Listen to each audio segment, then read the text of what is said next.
All right, welcome back. Hope you guys are doing well. Today we're gonna get a little bit more nerdy, a little bit more technical, right? I'm a nerd, so to get even more nerdy is quite the accomplishment. But basically, I've been working on the roadmap of self transformation. I have an evening routine where I work on this stuff every night, and I'm slowly chipping away at stage one in particular, and trying to get that pretty clear. Now, one thing that I started thinking of or started worrying about as I was working on this stage or really refining it is, how do I deal with the overwhelm of, feeling like a piece of shit? How do I deal with the anxiety? How do I deal with my just procrastination, fear, the downward spiral of my bad decisions? How do I break out of that inertia or that momentum of bad decision making? And how do I do it in a way that doesn't feel like bullshit, right? Willpower alone has not truly helped me, not alone. Um, but then at the same time, thinking positive or trying to trust just emotions that are positive has not really worked for me either. Now, the way that I've been solving this is really through Jordan Peterson's framework of emotions, especially in the book Maps of Meaning, where he does an exceptional job basically laying out why we have the emotional responses we have, and why it's important to not only make decisions based on those emotions, but then also find ways to uh, do what it takes to make um, do what it takes to get good emotional results out of bad situations, let's say. And I'll elaborate on that. So let me get to the nerdy part. So these are ultimately from his book, but there's a link to a website that I'll put in the description, which has these images there. So this is the first one that I want to take a look at. So Jordan Peterson makes the argument. I mean, it's not even an argument. I think these are facts at this point, right? And in his book, he has citations to prove that. But basically, so he emphasizes just how goal-oriented human perception is and just how goal-oriented humans are, right? We are never perceiving things in isolation, right? And I think this is something that most people unconsciously or implicitly are surprised at, or maybe don't even agree with. Because I think with a lot of people, when it comes to perceiving things, right? When you're looking at, when you're looking outside or when you're looking at the environment around you, you assume, or most people assume, that their perception is almost like just looking out of a window, right? Where it's very objective, it's very impersonal, and things like that. But with things like this, right? With things like perception, with human beings, we have to remember that we are always aiming for a point B, right? We are always aiming for a better situation, whether we consciously realize it or not. I mean, a lot of these perceptual desires are unconscious, right? We don't even know what we're aiming at. But this chart is basically laying out what every single perception is like, right? So there's point A, right? So point A, he describes down here as the unbearable present. So anything associated with your current situation is always emotionally negative, right? So, which is kind of sad. But there's always some form of dissatisfaction with where we are. There's point B, or what he calls the ideal future or the desired future, right? And then there are the behaviors or the planned sequence of behaviors that can get you from point A to point B, right? At least in your imagination. There are tools or things that can help you get from A to B. So when you're looking around, if you see something that might help you, you're going to view it as a tool and it's going to make you feel good. So positive affect means good emotions, basically. You're going to associate that tool with positive affect. There are obstacles that can block you from moving from point A to B and might even force you to change your plans. And you associate that with negative affect. And then finally, there's the irrelevant surroundings or the ground. And this is where I think this irrelevance is where I think a lot of people assume that all perception is objective, but it's only objective to the degree that it has nothing to do with your plans. So a perfect example that Peterson uses in Maps of Meaning, the book, is, let's say you're on your way to like the most important meeting of your life, right? Or one of the most important meetings of your life. Let's say you're working at a job and today's the day of your promotion. So you're at point A where you're not promoted. You're at point B where you want to be promoted, and so let's say you have to travel to the office. As you're traveling to the office, things like green lights are going to make you feel good. Things like low traffic, things like people letting you merge into, the lane if you're driving, and then things like, people moving out of your way, you're going to associate these things as positive, even though they were in the environment. And let's say in another situation, you wouldn't have given a fuck. But because you're experiencing these tools or these aids to get from point A to point B, you're associating these things with positivity. In contrast, let's say you have this is like a perfect example. Let's say an old lady with a cane gets in your way by accident. You're going to be pissed. Some people even go so far as to getting road rage and things like that. And you're going to associate that with negative affect. And what's interesting is Peterson says, like, look, in another situation, that same lady might have been something you experienced as positive, but because you're so fixated on this point B, you're associating with negativity.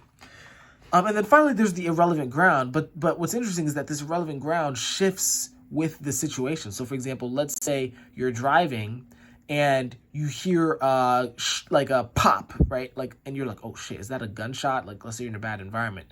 You're at first associating that with negative affect, but then when you look at it, it's just some guy who hit the curb, and then all of a sudden it becomes irrelevant. It becomes objective, right? And I think that's where a lot of people make mistakes in perception. Now, the second part of this is very nerdy, guys, so, bear with me. But the second part of this, and I think this is actually extremely important for me, is understanding what emotional responses you can hope for, let's say. So as I mentioned before, when things are going your way or when you're getting tools that are helping you from point A to point B, you're going to feel good emotions, right? You're going to feel like, oh shit, I'm about to get there. There's hope for me. I can kind of start planning around this good result starting to happen. So you feel like you feel good, right? Now, the more interesting one, though, is the unpredicted outcome, right? So whatever is in your environment that gets in your way is going to cause negative emotions. But what's interesting, and this is something that I learned from Peterson through this type of stuff, is, how do I word this? Yes, something can become an obstacle and get in your way and cause negative emotions, and this negative emotion has no limit. It could go all the way up to, suicidal depression, anxiety, things like that, because you don't know what to do to kind of get what you want anymore. So, the negative emotion almost threatens to like swallow you whole, right? However, if you notice here, even with these negative emotions, these deeply threatening or deeply anxious emotions, if you notice these parentheses, there's a reason why he's putting these parentheses here, where there's a hope of promise, or there's hope and promise even in the most negative of situations. And why is that? Because we humans have the power to adapt, right? We humans have the power to adapt and change our plans and change what we want. And so whenever something gets in the way of what we want, if we approach it in the right way, and Peterson calls it exploratory activity, right? But if we choose to humbly take something negative in our experience and treat it as an opportunity to get something good or maybe even something better, if you approach reality in that humble way, then you'll start releasing the negative emotions and you'll start experiencing the positive emotions. So a great example would be, perfect example. Let's go back to the boss example and again, Peterson actually uses it in his book, so feel free to check that out in chapter 2. But let's say you're going to get this promotion, and then what ends up happening is you meet with the boss, and the boss says, oh no, actually I wasn't here to meet with you about the whatever promotion you thought you were going to get. We're firing you. You're fired, right? And that's going to cause an intense amount of negative emotion, because like, not only is it an obstacle, your whole future collapsed. So this whole structure collapses into uncertainty, right? So that's extremely anxiety provoking and things like that. But you'll hear stories of people who, for example, I think Sarah Robb O'Hagan is a good example of that in the, in the entrepreneurial world, where she shares this story of her getting fired, and, through through her decision to not give up and try and find some good out of that situation, she kind of talks about that as the best situation that happened in her life, because now, one, she's more focused, she's more devoted to, doing things, and then also, she starts to reevaluate what's important to her, right? As opposed to just blindly chasing a promotion. She took that negativity and created a better future because of that feedback. Hopefully that example makes sense. It's a little bit challenging for me to explain because I am in a little bit of a nerdy mode right now. But long story short, this is something that I use to help me out, where even if something negative happens, if I approach it as if it could contain some good within it, if I just switch my behavior, or if I switch my the future that I want, then then I can use that to calm my anxiety down, and then use positive emotions to guide me. Now, one last thing, and again, I know I'm being very nerdy here, but one last thing that is not explicitly mentioned here is, there's an implication to this, right? It's like, whenever, for me, like I said at the beginning, I usually don't trust emotions. But based on this truth of perception, positive emotions are not arbitrary, right? Positive emotions are guiding me to the future that I want, right? To the best of their ability.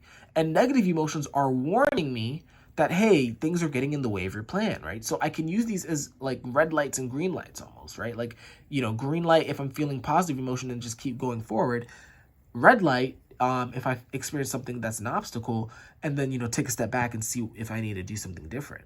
So that's kind of one thing. And then I think the second thing that's not explicitly mentioned here is the emotion of meaning itself, right? So Peterson argues that the emotion of meaning, or the feeling that something's worthwhile, is actually, it's a meta emotion, right? And what that means is it's an emotion that is both, it's an emotion that both is positive and negative, let's say, right? In the sense of, it both is pushing you forward to the future that you want, but sometimes what's worthwhile, that feeling of worthwhile, will actually also feel negative. It's going to sometimes feel like something you don't want to fucking do, right? And why is that? It's because, Peterson argues that meaning or interest is an orienting reflex, or the emotional reflection of the orienting reflex that we humans have to adapt our behavior to the environment. That's what he claims.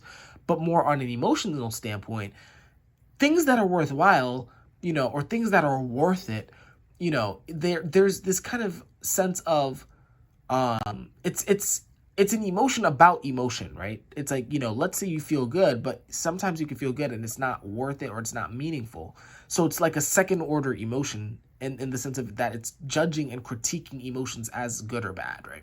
So anyway, this is super nerdy, man, even for me, but, so hopefully this makes sense. I'm trying to express, how important this is, but again, I know I'm getting into the nitty gritty and the mechanics, and that can be kind of boring to some people. So, but if you are interested in this type of stuff, like I am, feel free to leave a comment. I'd love to hear your feedback and see how you've been using your emotions, or using maps like this to kind of understand your own way of seeing the world.